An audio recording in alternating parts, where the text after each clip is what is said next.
अनजान रास्ता। मेरा नाम पवन है और मेरे साथ एक घटना तब हुई थी जब मैं 21 साल का था। मेरा गांव उत्तराखंड के पिंडारी ग्लेशियर के फुटहिल्स में है। पहाड़ी लोगों के लिए रात को पहाड़ों में घूमना आम बात है, पर उस रात जो मेरे साथ हुआ, उसके बाद से जब भी मैं उन पहाड़ों में अकेले निकलने के बारे में सोचता हूं तो मेरी रूह कांप जाती है। मैं 6 साल बाद गर्मियों की छुट्टियों में अपने गांव वापस आया था। मेरे आने की खुशी में मेरे बचपन के दोस्तों गिरदा और देव ने डिसाइड किया कि हम पिंडारी ट्रैक के नीचे वाले पहाड़ के झरने पर जाकर सेलिब्रेट करेंगे। हमने अगली सुबह ट्रैक शुरू किया। वो ट्रैक 8 घंटे का था और रास्ता बेहद खूबसूरत था। आधे से ज्यादा ट्रैक करने के बाद थकान और तेज धूप के कारण हमने सोचा कि थोड़ी देर आराम कर लें। वो जगह बहुत ही शांत थी और वहां कई सारे छोटे रास्ते थे जो अलग अलग पहाड़ों तक जाते थे। हमने गाने चलाते चलाते लंच किया और थोड़ी देर में ही हमारी आंख लग गई। लेकिन कुछ देर बाद अचानक मेरे कानों में किसी बच्ची की आवाज आई, पापा। और मेरी आंख खुल गई। मैं जब नींद से उठा तो पसीनों से तरबदर था। मैंने देखा कि आसपास कोई नहीं था और शाम भी हो चुकी थी। उस वक्त मुझे वो एक बुरा सपना ही लगा। हर तरफ शांति थी। मैंने टाइम देखा और अपने दोनों दोस्तों को उठाया। हमें सूरज ढलने के बाद रात में पहाड़ों में घूमने की आदत थी, तो हम ट्रैक पर आगे बढ़ गए।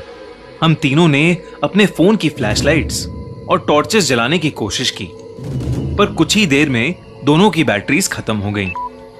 कोई भी और चारा नहीं था, इसलिए हमने अपने अंदाजे से एक रास्ता पकड़ लिया। हम कई घंटों तक उस रास्ते पर चलते रहे, पर चढ़ाई बढ़ती जा रही थी। रास्ता पतला हो रहा था और हम थे कि झरने तक पहुंच ही नहीं पा रहे थे। पर न जाने वहां की हवा में ऐसा क्या था कि मुझे हर समय ऐसा लग रहा था जैसे कोई मेरा पीछा कर रहा है। लेकिन मैं जितनी भी बार पीछे मुड़ता, मुझे सिर्फ पेड़ और झाड़ियां ही नजर आती थीं। कई घंटों तक जंगल में भटकने के बाद हम समझ गए थे हम सही रास्ते से काफी दूर आ चुके हैं। शायद हम चलते चलते किसी दूसरे ही पहाड़ पर पहुंच गए थे। हमारे शरीर थक कर चूर हो गए थे। हमने एक सही जगह पर अपना तंबू लगा दिया, लेकिन तंबू लगाते वक्त मुझे झाड़ियों से फिर से एक छोटी लड़की की आवाज आई। ऐसा लग रहा था कि कोई छोटी लड़की मुझे कुछ बोलने की कोशिश कर रही थी, पर मुझे समझ नहीं आ रहा था। मैंने उसे अपने मन का वहम समझा और सीधा खाना खाकर सो गया। कुछ देर बाद मेरी आंख खुली। मैंने देखा कि मेरे शरीर को कोई घसीट कर कहीं ले जा रहा है। मैंने गर्दन उठाकर देखा तो मुझे एक भयानक दानव जैसा एक आदमी घसीट रहा था। उसे देखकर मेरी चीख निकल गई और तब उस आदमी ने मुझे पलटकर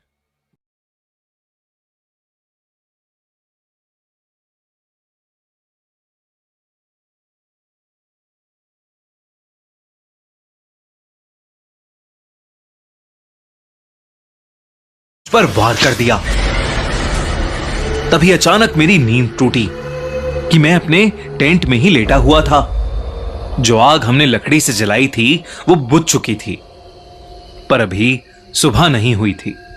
मेरी नींद उड़ चुकी थी, लेकिन मेरे बगल में देव आराम से सो रहा था। पर गिरदा टेंट में नहीं था, वो गायब था। मैं अपने टेंट से बाहर निकलकर गिरदा को तलाशने लगा कि तभी मुझे देव की चीखने की आवाज आई। मैं बहुत डर गया और तुरंत वापस टेंट में गया, लेकिन देव आराम से सो रहा था। मैंने देव को जगाकर उसे सब कुछ बताया और तभी हमें टेंट के बाहर एक परछाई दिखी।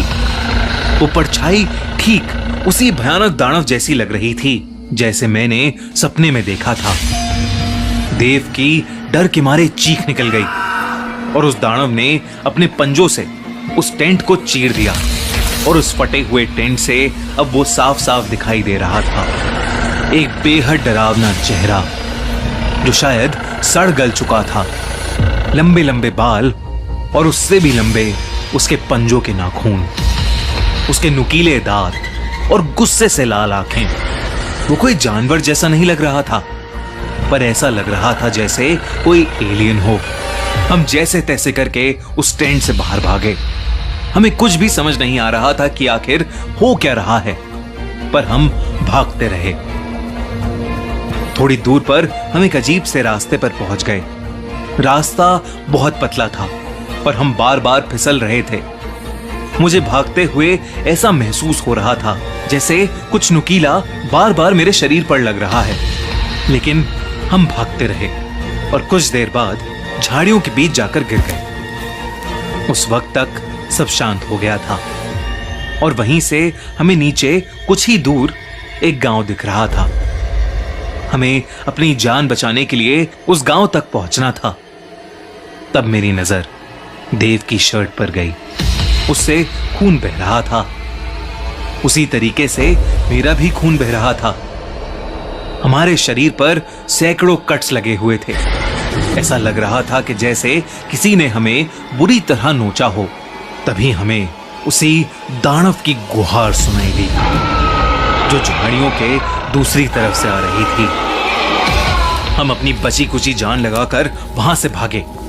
हम तब तक भागते रहे जब तक हमारा शरीर बेजान नहीं हो गया। हम दोनों बहुत बुरी तरीके से घायल हो चुके थे और हमारे दोस्त गिरदा की भी कोई खबर नहीं थी। तभी मुझे ऐसा महसूस हुआ कि कोई हमारी तरफ आ रहा है। मैंने देखा तो वो एक बकरी चराने वाला था। उसने हम दोनों की ऐसी हालत को देखकर शोर मचाना शुरू कर दिया और कई गांव वाले वहां आकर जमा हो गए। उन्हें देखते ही मानो हम दोनों बेहोश ही पड़ गए। पूरी एक दिन की बेहोशी की हालत में रहने के बाद हमें होश आया। हम दोनों के शरीर पर पट्टियां बंधी थीं। वो गांव के मुखिया का घर था। होश में आते ही हमने उन्हें सब कुछ बताया। जब हमने उन्हें वो सब बताया जो हमारे साथ हुआ, तो वो थोड़ी देर के लिए शांत हो गए। थोड़ी देर बाद उन्होंने बताया कि हमारा बचना किसी जादू से कम नहीं था, क्योंकि उस पहाड़ में कई काले तंत्र करने वाले तांत्रिक वास करते थे और कई साल पहले एक आदमी वहां उनको काबू करके उनकी शक्तियां पाने गया था। उस आदमी ने उनकी शक्तियों पर काबू पाने के लिए कई जानवरों और इंसानों की बलि भी दी और फिर वो उन्हीं पहाड़ों में कहीं गायब हो गया। लेकिन वहां के लोग मानते हैं कि वो आदमी अभी भी काली शक्तियों की मदद से जिंदा है और उन्हीं पहाड़ियों में अपने अगले शिकार का इंतजार करता रहता है। मुखिया ने बताया कि गांव की एक लड़की खेलते खेलते वहां गलती से चली गई थी और फिर वो कभी नहीं लौटी। माना जाता है कि उस आदमी की आत्मा ने वहां उस लड़की की बलि दे दी, पर आज भी अगर कोई वहां जाता है तो उसके साथ भी वही होता है। उस मुखिया की बात सुनकर हमारा दिल दहल गया। हम तो बच गए थे, लेकिन उस दिन के बाद से हमने अपने दोस्त गिरधा को फिर कभी नहीं देखा। उसका सदमा आज भी हमें सताता है।